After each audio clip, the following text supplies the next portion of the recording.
Why is my channel called Athomi? What does Athomi mean? What language is Athomi in? I chose this name because it is both a reference to literate people in a way that is actually very anti-indigenous, but also I think offers us an opportunity to reclaim this sort of modernization of the Gikuyu people. And I think that the context that it existed in when it was created, I think we have a chance to really reclaim it right now.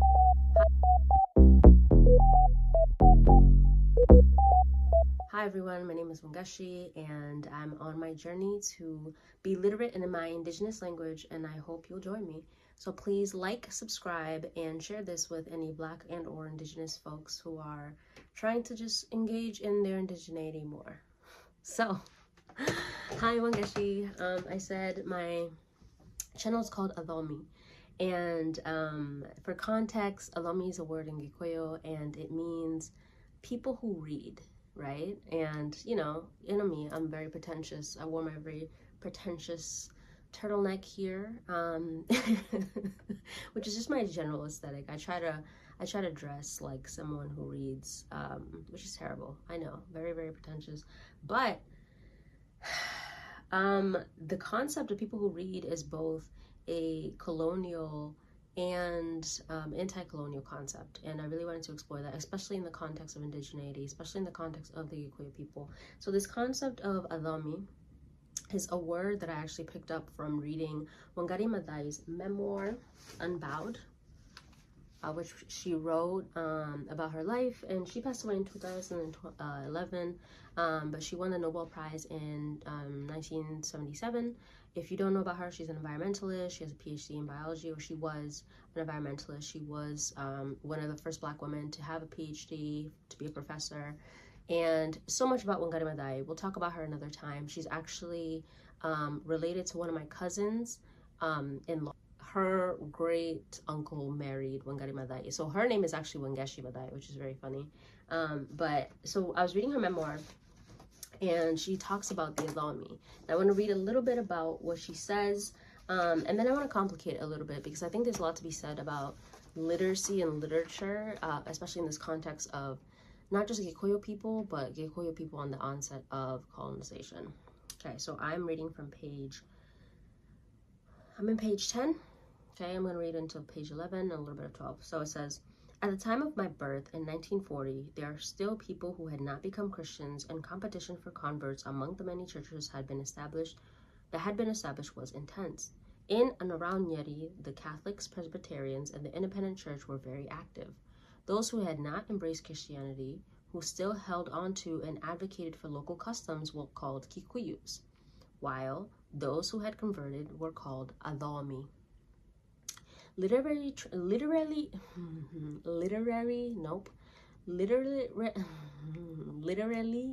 translated, this means people who read. The book they read was the Bible. One of the first local language translations of the Bible was into Kikuyu, which made the Christian teachings much more accessible. All right, I'm going to pause right here and just note the fact that the term Kikuyu, so she writes Kikuyu here, which is K-I-K-U-Y-U-S, right? And Kikuyus here is, I think of how you say Kikuyu in non-Kikuyu languages, right? For example, Kikuyu is, I think, how you would say Kikuyu in English. Kikuyu is how you would refer to the Agikuyu people in Kiswahili, in Kinyarwanda, in Chinese, you would say Kikuyus. But in the language of the Kikuyus, which is Gikuyu, you say Gikuyu as Gikuyu. So I try to refer to the most genuine version of the thing, which is to say, to call it Gikuyu. This is, for example, why I call myself a Gikuyu and not a Kenyan and not an African or a Black person. Because when I call myself an African, that means that the people I'm interacting with never have to know what country I'm from. If I call myself a Kenyan, you know, and identify with the nation state, then people don't have to understand that I'm an indigenous person. So when I refer to myself as the indigenous person first, then you kind of have to build the context around it, and you have to do that labor, versus me referring to myself as an American or a Black person, and you never have to think about the fact that I'm actually an indigenous person. And so that is why I refer to it as Gikuyu and not Kikuyu. So that's just like a little asterisk. I'll continue reading. In general, local Kenyans who converted to Christianity were given preference within the British colonial administration and were often appointed chiefs and sub-chiefs in villages and towns. In addition, the Athomi culture was presented by those who embraced it as progressive, its members moving forward into a modern world where the others were presented as primitive and backwards, living in the past. The Athomi culture brought with it European ways and led to profound changes in the way Kikuyus dressed and adorned themselves, the kind of food they ate, the songs they sang, and the dances they performed. Okay, so now we see that Athomi were essentially the progressive, more European version of what a Gikuyu person was, right? So it was almost like you had to give up being a Gikuyu to be an Athomi, right? To be learned, to be educated, to be middle class, to have power, to have class mobility, right? And to be seen as less of a threat to the British colonial administration, which at this time was in power, and also to the missionaries.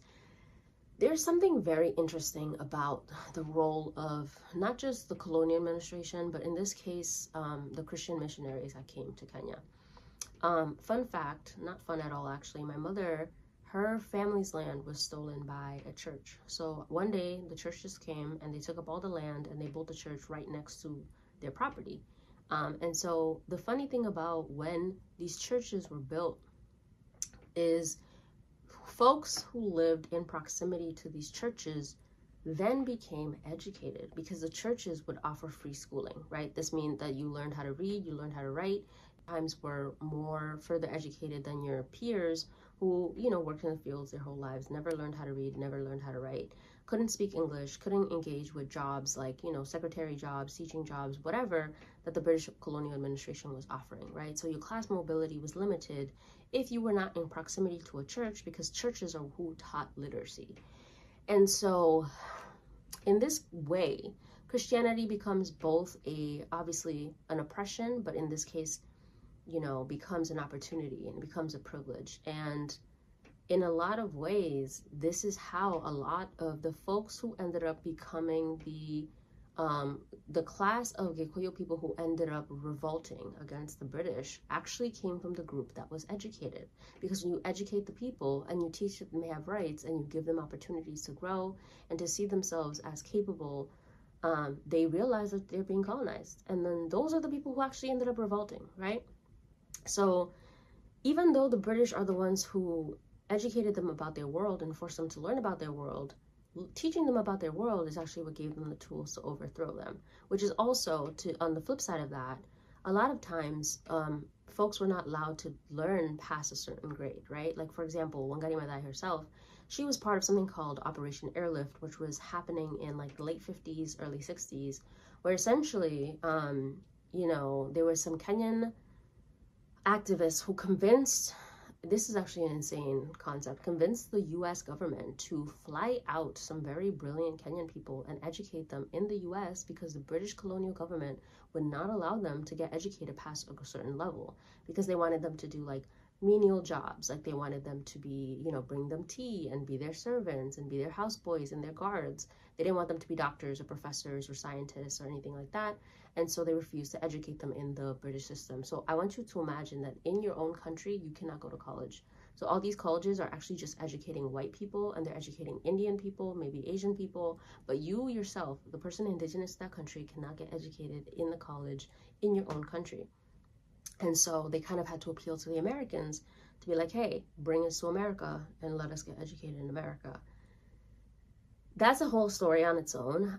It's very interesting because, for example, like they were trying to bring them to like Princeton and Harvard, and these like Ivies were like, can an African handle Harvard? And then the Africans were like, can Harvard handle an African? I personally think that's the better question. And so anyway, there was a certain complexity to how folks were receiving education, the education that would liberate them.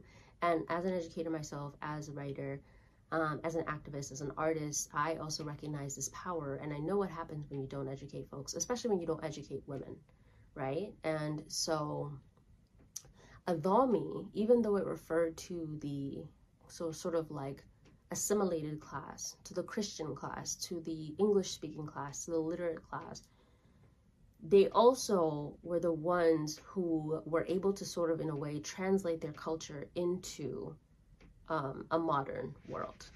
Another example of this is the fact that, you know, a lot of translation, even today, when I translate things, a lot of what I'm using to translate is the fact that the Bible was translated into Gikuyu. So they were able to take that Gikuyu Bible. By the way, growing up, the only type of literature I ever read in Gikuyu was the Bible. Like, we had a Gikuyu Bible, we had Gikuyu hymns. I didn't read stories and literature in Gikuyu, but I did have the Bible in Gikuyu. And I knew a lot of, like, I know a lot of spiritual words, religious words in Gikuyu, because a lot of the Gikuyu I was hearing was in church, or I was with my relatives who were very Christian. And so I have a lot of, like, religious language in Gikuyu, right? Like, I can't tell you science words in Gikuyu, but I can tell you Christian words in Gikuyu. And so specifically in this case, when I, like, even there's a source that I use to translate my you know, my language in, like, my English poems or my paragraphs or my ideas into Gikuyu, and they're using the Bible, right? The context of the Bible to translate. And so there's actually this concept by Homi Bhabha, who was a post-colonial theorist, who talked about how, you know, sometimes you're subversive of the colonial power by ensuring that your culture exists by taking whatever they're trying to teach you and just adapting it for your own language. Otherwise, that language actually doesn't have a reason or is not allowed to exist past that point where they're trying to colonize you. But if you can convince them that, like, oh, if you're going to get higher conversion rates by translating the Bible into Gikuyu, now you have a text that you can use to translate anything into Gikuyu, which means Gikuyu now exists into the literate future where things have to be written, even though you might not yourself believe in the written word, right? Maybe the Gikuyu culture doesn't exist in a written form, but now it does, right? Now the future exists a written version of Gikuyu because it had to be translated into the Bible in order for you to be colonized by it. A lot of complexity there. How does that speak to us today, right? Obviously, I think about this a lot. A lot of reasons, and, like, Gikuyus are very, very Christian, right? It's ironic in a lot of ways, but in some ways it's actually not that ironic, because a lot of Gikuyus who were not Christian were murdered, right? So in a lot of ways, the Gikuyus who are alive today are the result of their non-Christian peers getting murdered by the British colonial government, being put in the gulags, being put in the concentration camps, and being told you cannot leave until you can prove to us that you have accepted Jesus Christ into your heart. What kind of merciful government or God forces you to convert, or they kill you? Me personally, I don't know, which is why I resisted so much. But a lot of Christians, a lot of Gikuyus are Christian currently. So my parents are Christian, right? And my parents actually met on a missionary trip where they would go in and out of Kenya, actually mostly just within Kenya, and try to convert other indigenous people like the Maasai into Christianity. So now they themselves, as indigenous people, have taken on the role of the missionary by trying to convert other indigenous people to Christianity in their own country, thinking that they're doing a service for those people. And, you know, my parents are still Christian, they're still alive. Shout out my parents. Don't know if they're gonna see this. But there's something about that doesn't sit well with me. And the funny thing about that is that allowed them to get enough status in order for them to leave the country to bring me to America, where I was able to get educated enough for me to reject that. And so if their goal in being educators, in being Christians, in being devout to each other, whatever led them to create me and to give me the resources that I had, to them be critical of that, in a way, it would not have happened had they not been Christians. And so I'm trying to be generous and understanding of that, and I'm trying to subvert that in a way that feels honest, right? I think this concept of Athomi actually makes a lot of sense, right? Like, for example, for myself, like I said, I read a lot, which seems like the antithesis of indigeneity, right? And I think that's a colonial assumption, right? That, like, indigenous people don't read or can't read or are illiterate, right? Need to be civilized, need to be educated in that way. But those ways that are not, you know, useful to the global economy don't exist. Like, we don't really have those forms of learning that are not conducive to, like, a British education system, to an American education system. So who's to say that I could even access that type of Gikuyu education that is not comparable to the colonial systems we have today? I don't know what those look like, and I was not gifted those systems. All I know is that I went to school in America, graduated from high school, went to college, studied politics. Then I actually graduated with my master's in English literature from Oxford. Oxford here being in the UK, being the land of the people who colonized my people, being from where the colonial officers, who my district was named after, where I was born, went to school. Like, you know, the UK is an interesting place to study abroad. And Oxford in particular is a very specific place to get your degree of in literature, in English literature. But you know, I am the Athomi. I am the niggas that read. You know what I'm saying? And I love to read, and it has really changed my sense of self and my perception of the world, to learn how to read and write in my indigenous heritage, in my indigenous language, in Gikuyu. And so I really wanted to establish that, right? Like, I'm not someone who has just inherited this knowledge from my shoshu. I'm not somebody who just grew up in this indigenous tradition. I'm reading it and I'm writing it. Like, not only am I ingesting it from reading, but I'm also practicing it by writing, because I am someone who is a writer. I am a literature student, right? Like, I'm not a healer. I'm not you know, a practitioner of religion. Like, I'm really coming from this from a literary standpoint, and I'm going to be honest about that, which is why this page is called Athomi. And, you know, I wanted to share with you guys what that journey would look like, and some of the things that I have been reading and writing, whether that's Gikuyu literature by folks who write in English, whether that's, you know, like reading a textbook in Gikuyu is very interesting, but that textbook has to be written in an English audience, which is also fascinating. You know, what it's like to learn very basic things like grammar, like first grade grammar, second grade grammar, as a 30-year-old, but in your indigenous language that you've never formally learned. What it's like to read texts written by other folks in Kenya who are not Gikuyu, that are referencing their own indigenous practices, but then you don't have access to that, and how that can be both comforting and learning, and also isolating in a way that I can see folks being isolated by my content, and also just thinking about how identifying as a Gikuyu has very particular implications in Kenya, where there's tribalism and violence because of tribalism that I don't necessarily face in America, and also the privilege that comes from being a Gikuyu in America, and you know how that plays out. And so I don't want to be ignorant of those things as I create this channel and I go on this journey, but yeah, I still do think that as a person, like, you know, growing up in the US, you see Black folks who do not have access to their indigenous language, their indigenous traditions, and their history.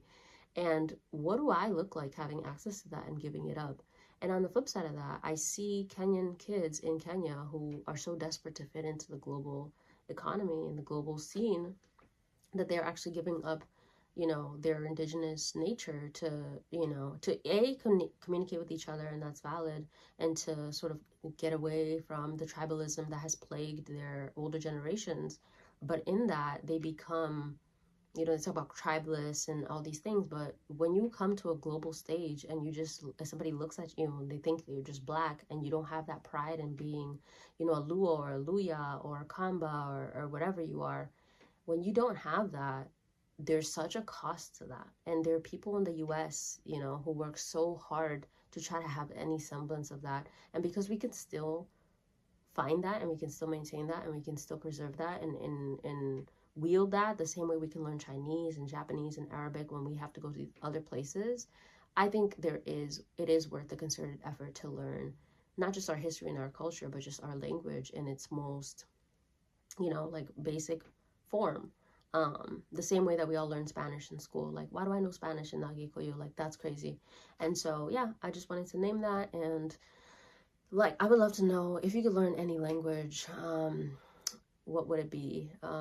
Whether that's a language that's available on Duolingo or not, whether that's a dead language or not, whether that's a language that you are far removed in terms of generations in your family. If you could learn that language formally, what language would it be, and what would you do with that language? I'm currently using it to write poetry and to learn history, and I'm having a blast. And so, yeah, I would love to see y'all again, and please be gentle with me. It's difficult, but I definitely think it's worth the knowledge. So yeah, I'll see y'all later. Bye.